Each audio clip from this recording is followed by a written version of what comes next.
હવામાન નિષ્ણાંત અંબાલાલ પટેલની મોટી આગાહી કરવામાં આવી છે। તારીખ 19 થી 21 વરસાદ થવાની શક્યતા વ્યક્ત કરવામાં આવી છે। તો પ્રી મોન્સૂન એક્ટિવિટી થશે અને ગરમીમાંથી રાહત પ્રાપ્ત થશે। પવનની ગતિ 40 થી 50 ની રહેવાની શક્યતા સેવાઈ રહી છે। તો મહત્તમ તાપમાન 40 ડિગ્રી રહી શકે છે। હમણાં તારીખ 19 ને 21 વરસાદ થવાની શક્યતા છે। પ્રી મોન્સૂન એક્ટિવ થશે અને આ પ્રી મોન્સૂન એક્ટિવિટીના કારણે રાજ્યના કેટલાક ભાગમાં ગરમીમાંથી રાહત મળવાની શક્યતા રહેશે। ખાસ કરીને આ પ્રી મોન્સૂન એક્ટિવિટી માં પવનની ગતિ વધારે છે। કોઈ ભાગમાં પવનની ગતિ 40 કિલોમીટર તો કોઈ ભાગમાં 50 કિલોમીટર રહેવાની શક્યતા રહેશે। ખાસ કરીને વિદર્ભના નીચેના ભાગોમાં પવનની ગતિ વધારે રહેવાની શક્યતા રહેશે અને લગભગ મહત્તમ ઉષ્ણતામાન કોઈ ભાગમાં 40 ડિગ્રી સેલ્સિયસ તો કોઈ ભાગમાં 8 ડિગ્રી સેલ્સિયસ થઈ જવાની શક્યતા રહેશે। તો દક્ષિણ સૌરાષ્ટ્ર, દક્ષિણ ગુજરાત, મધ્ય તેમજ ઉત્તર ગુજરાતમાં પ્રી મોન્સૂન એક્ટિવિટીનો વરસાદ થઈ શકે છે। વાદળછાયું પણ આવવાની શક્યતા રહેશે તે પ્રકારની આગાહી કરવામાં આવી છે। કેટલાક દક્ષિણ સૌરાષ્ટ્રના ભાગો, બોટાદના ભાગો અને લગભગ મહીસાગરના ભાગો, ભરૂચના ભાગો, દક્ષિણ ગુજરાતના કેટલાક ભાગો અને ત્યારબાદ ઉત્તર ગુજરાતના ભાગોમાં પ્રી મોન્સૂન એક્ટિવિટીનો વરસાદ થવાની શક્યતા રહેશે। ખાસ કરીને સૌરાષ્ટ્રના, દક્ષિણ સૌરાષ્ટ્રના કેટલાક ભાગોમાં વાદળવાયુ પણ આવવાની શક્યતા રહેશે। સાબરકાંઠા, અરવલ્લી, બનાસકાંઠાના ભાગોમાં પ્રી મોન્સૂન એક્ટિવિટીનો વરસાદ થઈ શકે છે। મહેસાણા, સમી, પાટણના હવામાનમાં પણ વાતાવરણ પલટાઈ શકે। અમદાવાદ, ગાંધીનગરના ભાગોમાં પણ પ્રી મોન્સૂન એક્ટિવિટીનો વરસાદ પડી શકે છે। તો ગાજવીજ અને કરા સાથે વરસાદ વરસી શકે છે। ખાસ કરીને ઉત્તર ગુજરાતના ભાગોમાં પણ સાબરકાંઠાના ભાગો, અરવલ્લીના ભાગોમાં પણ પ્રી મોન્સૂન એક્ટિવિટીનો વરસાદ થવાની શક્યતા રહેશે। થરાદ, બનાસકાંઠાના ભાગોમાં પણ પ્રી મોન્સૂન એક્ટિવિટીનો વરસાદ થવાની શક્યતા રહેશે। મહેસાણાના ભાગોમાં, પાટણ, સમી, હારીજના ભાગોમાં પણ હવામાનમાં પલટો હોવાની શક્યતા રહેશે અને ક્યાંક છાંટાછૂટી થવાની શક્યતા રહેશે। જો કે પ્રી મોન્સૂન એક્ટિવિટીનો વરસાદ બધે થવાની શક્યતા રહેશે નહીં। આ ઉપરાંત પૂર્વ ગુજરાતના ભાગોમાં પણ પ્રી મોન્સૂન એક્ટિવિટીનો વરસાદ થવાની શક્યતા રહેશે। મધ્ય ગુજરાતના ભાગો, અમદાવાદ, ગાંધીનગરના ભાગોમાં પણ પ્રી મોન્સૂન એક્ટિવિટીમાં કોઈ ભાગમાં પ્રી મોન્સૂન એક્ટિવિટીનો વરસાદ થવાની શક્યતા રહેશે। કોઈ ભાગમાં ગાજવીજ થાય તો ક્યાંક કરા પણ પડી શકે અને ઉત્તર ભારતના ભાગોમાં પણ હવામાનમાં પલટો આવવાની શક્યતા રહેશે। તારીખ 24-25 થી ગરમી વધવાની શક્યતા છે। તો તારીખ 26 થી 28 ગરમી જોર પકડશે। મધ્ય ગુજરાતમાં મહત્તમ તાપમાન 43 ડિગ્રી થઈ શકે છે। ઉત્તર ગુજરાતમાં પણ મહત્તમ તાપમાન 42 ડિગ્રી પહોંચી શકે। તારીખ 24-25 થી ગરમી વધવાની શક્યતા રહેશે। તારીખ 26 થી 28 ગરમી ઘણા ભાગોમાં જોર પકડશે। લગભગ મધ્ય ગુજરાતના ભાગોમાં, વડોદરા વગેરે ભાગોમાં મહત્તમ ઉષ્ણતામાન 42 ડિગ્રી સેલ્સિયસ થઈ જવાની શક્યતા રહે। કોઈ ભાગમાં 43 ડિગ્રી સેલ્સિયસ પણ થઈ શકે। એટલે 26મી તારીખમાં મધ્ય ગુજરાતના ભાગોમાં આખરી ગરમી પડવાની શક્યતા રહેશે। તારીખ 27 ને 28માં પણ આખરી ગરમી પડવાની શક્યતા રહેશે। આ અરસામાં કેટલાક ભાગમાં વાદળો આવવાની શક્યતા રહેશે, ત્યાં ગરમી વધઘટ રહેવાની શક્યતા રહેશે। ઉત્તર ગુજરાતના ભાગોમાં પણ મહત્તમ ઉષ્ણતામાન 42 ડિગ્રી સેલ્સિયસ આસપાસ રહેવાની શક્યતા રહે। તો 26 થી 28 વચ્ચે ભેજનું પ્રમાણ વધુ રહેશે। પશુધનનું ધ્યાન રાખવા માટે અંબાલાલ કાકા દ્વારા અપીલ કરવામાં આવી છે। તારીખ 26, 27 અને 28માં અકળાવનારી ગરમી પડશે। ભેજનું પ્રમાણ વધારે રહેશે અને આ ગરમીના કારણે હવે ધીરે ધીરે પવનની ગતિ વધશે। ગરમીના કારણે પાથરેલા જે વેપાર કરતા વેપારીઓ અને ખરા તાપમાં કામ કરતા મજદૂરો ડિહાઇડ્રેશન ના થાય એનું ધ્યાન રાખવાનું રહેશે। આ ઉપરાંત પશુધનની પણ કાળજી રાખવાની રહેશે। પાણી અંગે પશુઓને પણ નિરણ સાથે યોગ્ય પાણી આપવાની શક્યતા રહેશે। જનધને પણ ડિહાઇડ્રેશન ન થાય એટલા માટેનું ધ્યાન રાખવાનું રહેશે।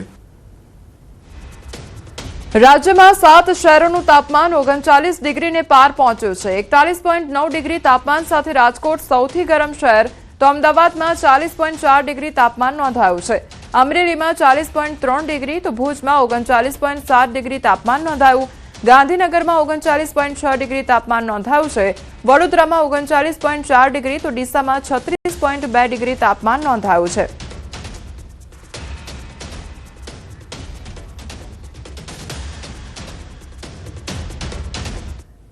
સોના ચાંદીના ભાવમાં ઘટાડો નોંધાયો છે. સોનાના ભાવમાં 2000નો ઘટાડો નોંધાયો છે, ત્યારે ચાંદીના ભાવમાં 4000 રૂપિયાનો ઘટાડો નોંધાયો છે.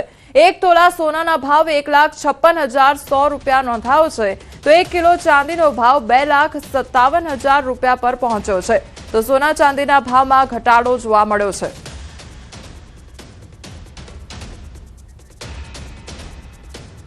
રાજકોટમાં સરદાર ભવન ખાતે ભાજપના કોર્પોરેટરોએ નરેશભાઈ પટેલ સાથે બેઠક કરી અને પાટીદાર અગ્રણી અને ખોડલધામના ચેરમેન નરેશભાઈ પટેલ સાથે બેઠક કરવામાં આવી છે. લેવા પાટીદાર પ્રભુત્વવાળા વિસ્તારના ભાજપના ઉમેદવાર બેઠકમાં હાજર, તો અલગ અલગ વોર્ડના કોર્પોરેટરો નરેશભાઈ પટેલને મળ્યા હતા. બેઠકમાં ધારાસભ્ય ટીલાળા પણ હાજર રહ્યા, તો રમેશ ટીલાળાની વિધાનસભામાં આવતા વોર્ડના ભાજપના ઉમેદવારો હાજર રહ્યા. ભાજપના પાટીદાર જ્ઞાતિમાંથી આવતા ઉમેદવારો પણ આ બેઠકમાં હાજર રહ્યા હતા.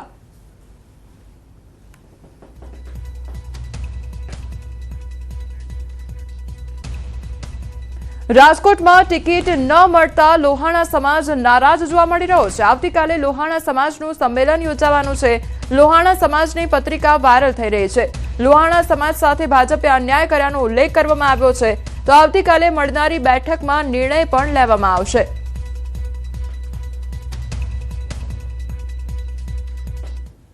આપ સૌને મીડિયાના માધ્યમથી જણાવવા માંગુ છું કે તાજેતરમાં રાજકોટ સ્થાનિક સ્વરાજની ચૂંટણીમાં જે ટિકિટ વહેંચણીમાં રઘુવંશી સમાજના ઉમેદવારોનું જે બાદબાકી કરવામાં આવેલ છે અને રાજકીય કાવા દાવાને કારણે અમારા વોર્ડ નંબર 1, 2 અને 3 માં જે ટિકિટ કાપવામાં આવેલ છે તે અંગે રઘુવંશી યુવા શક્તિ સંઘ અને સમગ્ર રઘુવંશી સમાજના કાર્યકરો ભાઈ બહેનો દ્વારા આવતીકાલે જાગનાથ મહાદેવ મંદિરની પાછળ પ્રદેશ કાર્યાલય ખાતે રાત્રે 8:30 કલાકે સ્વાભિમાન સંમેલનનું આયોજન થવા જઈ રહ્યું છે.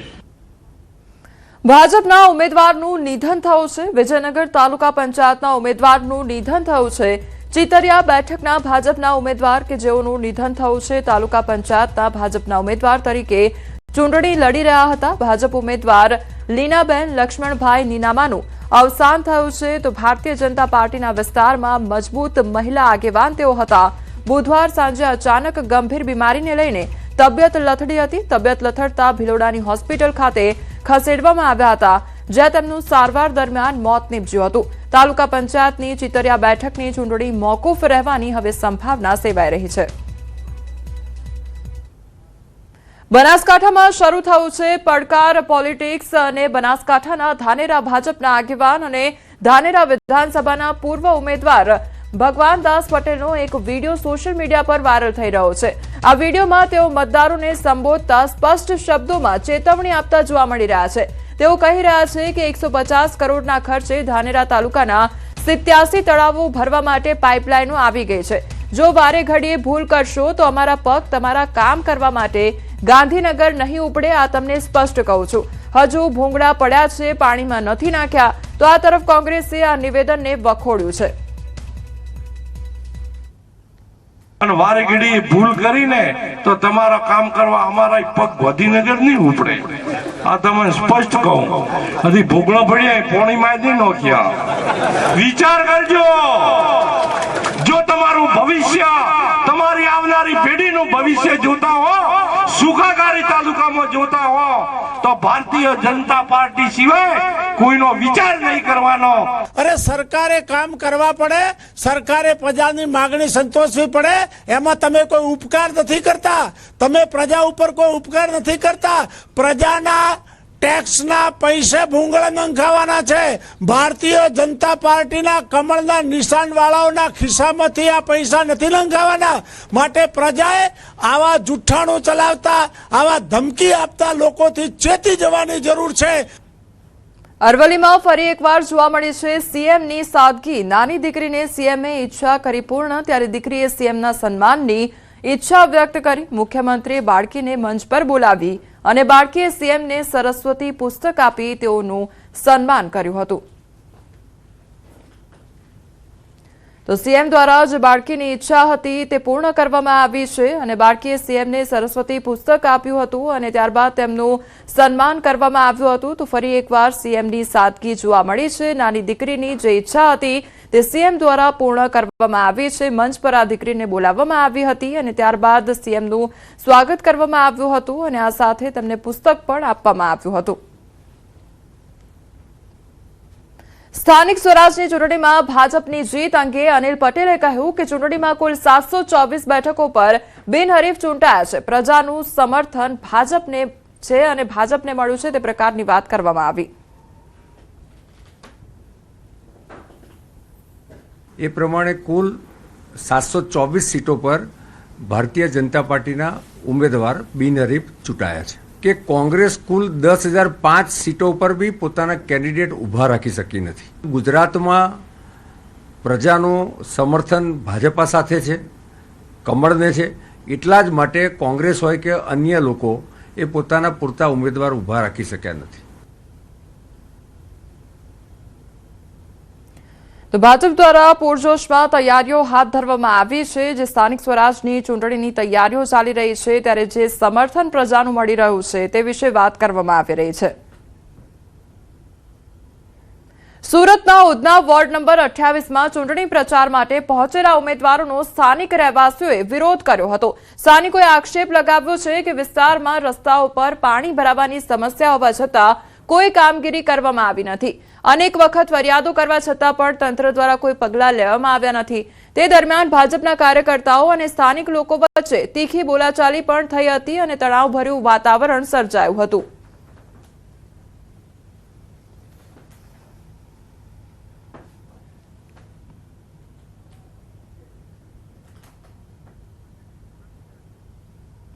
સુરતના ઉધના વોર્ડ નંબર 24ના કૈલાસનગર વિસ્તારમાં ચૂંટણી પ્રચાર દરમિયાન મહિલાઓએ જોરદાર વિરોધ નોંધાવ્યો હતો. વિસ્તારમાં પહોંચેલા નેતાઓને મહિલાઓએ સીધા અને કડક પ્રશ્નો પૂછતા વાતાવરણ ગરમાયું હતું. તો મહિલાઓએ છેલ્લા 30 વર્ષના વિકાસ કાર્યોનો હિસાબ માંગ્યો અને વિકાસના કામનો જવાબ આપોના નારા સાથે પોતાની નારાજગી વ્યક્ત કરવામાં આવી હતી. મહિલાઓએ વોર્ડમાં થયેલા વિકાસ મુદ્દે અનેક સવાલો પણ ઉઠાવ્યા હતા. તો સુરતની આ તસવીરો સામે આવી રહી છે. વોર્ડ નંબર 24 અને વોર્ડ નંબર 28ની તસવીરો સામે આવી રહી છે કે જ્યાં સામાન્ય પ્રજા દ્વારા સવાલો ઉઠાવવામાં આવ્યા છે.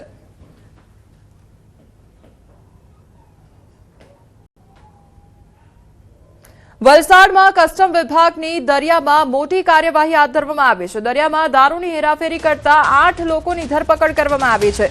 555 દારૂના બોક્સ સાથે 8 વ્યક્તિઓની ધરપકડ કરવામાં આવી છે. તો 16 માર્ચથી કસ્ટમની સ્પીડ બોટથી ચાલતું હતું સર્ચ ઓપરેશન. તપાસ દરમિયાન એક શંકાસ્પદ બોટ મળી આવી હતી. તો ઇન્ટરસેપ્ટ કરવામાં આવેલ કસ્ટમ દ્વારા પકડી વલસાડ પોલીસને સોંપવામાં આવેલ છે. દારૂની અંદાજિત કિંમત 55 લાખ થાય છે. તો આ અંગેની તપાસ હાથ ધરવામાં આવી અને હજુ વધુ તપાસ હાથ ધરવામાં આવશે. સંવાદદાતા નવીન અમારી સાથે જોડાઈ ગયા છે. નવીન, આ મોટી કાર્યવાહી હાથ ધરવામાં આવી છે, દારૂનો જથ્થો જપ્ત કરવામાં આવ્યો છે, શું અપડેટ? કોમલ, જે રીતે અત્યારે ઇલેક્શન નો માહોલ છે અને જેને લઈને રોડ પર પોલીસનો બંદોબસ્ત અને પોલીસ જે રીતે દારૂ પકડી રહી છે ત્યારે બુટ લેવાનો નવો કિમિયો અપનાવ્યો છે. જેમાં વલસાડ લોકો દરિયા મારફતે દમણથી દરિયા મારફતે વલસાડમાં દારૂ ઘુસાડવાની જે ટેકનિક લાવ્યા છે, જેમાં એ લોકો બોટ મારફતે કરીબન 555 બોક્સ જે છે દારૂનું તે લઈને વલસાડ આવી રહ્યા હતા. એ પ્રકારે જે વલસાડની જે કસ્ટમ ડિપાર્ટમેન્ટની ટીમ છે તે એક બોટને ઇન્ટરસેપ્ટ કરે છે, જેમાં શંકાસ્પદ લાગતા તપાસ 555 બોક્સ દારૂની, જે આશરે કિંમત 55 લાખ કહી શકાય દારૂની, તે કબજે કરે છે અને 8 જેવા વ્યક્તિઓની ધરપકડ પણ કરે છે અને તે લોકોને વલસાડની પહાડી પોલીસે સોંપીને આગળની કાર્યવાહી કરે છે. જો કે આ પ્રકારે જે દરિયા મારફતે દારૂની હેરાફેરી જે કરવામાં શરૂઆત છે. નવીન, સમગ્ર માહિતી બદલ આપનો આભાર. નારી શક્તિ વંદન અધિનિયમને સમર્થન આપવા પ્રધાનમંત્રી મોદીએ તમામ સંસદ સભ્યોને અપીલ કરી છે. ટ્વીટ કરીને લખ્યું કે હાલમાં નારી શક્તિ વંદન અધિનિયમમાં સુધારો કરવા માટે સંસદમાં ચર્ચા ચાલી રહી છે. ગઈકાલે રાત્રે 1 વાગ્યા સુધી પણ ચર્ચા ચાલુ રહી. આઝાદીના આટલા દાયકાઓ પછી પણ નિર્ણય લેવાની પ્રક્રિયામાં ભારતીય મહિલાઓનું આટલું ઓછું પ્રતિનિધિત્વ હોવું યોગ્ય નથી। થોડા જ સમયમાં લોકસભામાં મતદાન થશે। દેશની નારી શક્તિ વતી હું તમામ રાજકીય પક્ષોને વિનંતી કરું છું, અપીલ કરું છું કે કૃપા કરીને એવું કંઈ ન કરો જેનાથી નારી શક્તિની લાગણીઓને ઠેસ પહોંચે। મહેરબાની કરીને નારી શક્તિ વંદન અધિનિયમમાં સુધારાને સમર્થન આપો તેવું ટ્વીટ કરવામાં આવ્યું છે।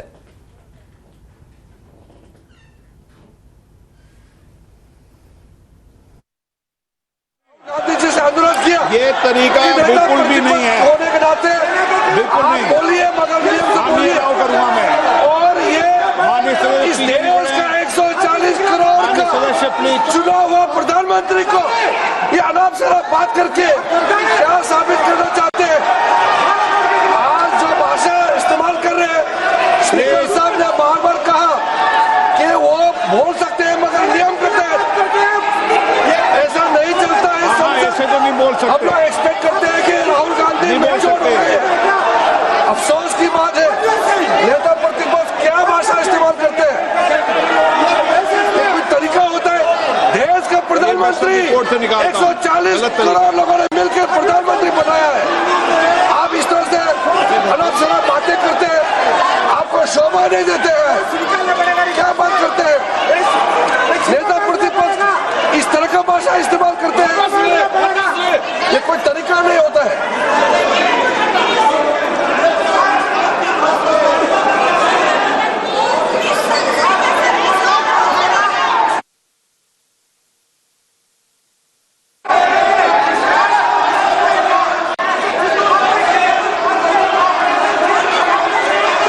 मैं इतना कहना चाहता हूँ, सर, रक्षा मंत्री जी को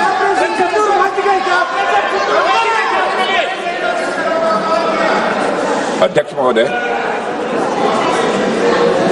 इस देश के प्रधानमंत्री के संबंध में जिस प्रकार के शब्दों का प्रयोग नेता प्रतिपक्ष के द्वारा किया जा रहा है, मैं समझता हूं यह बेहद दुर्भाग्यपूर्ण है और इसकी जितनी भी निंदा की जाए वह कम है। इस देश की जनता ने उन्हें प्रधानमंत्री बनाया है। हमारे दल को इतनी स्ट्रेंथ दी है जिससे स्ट्रेंथ के कारण वह प्रधानमंत्री बने। या किसी व्यक्ति का यह अपमान नहीं कर रहे हैं बार बार मैं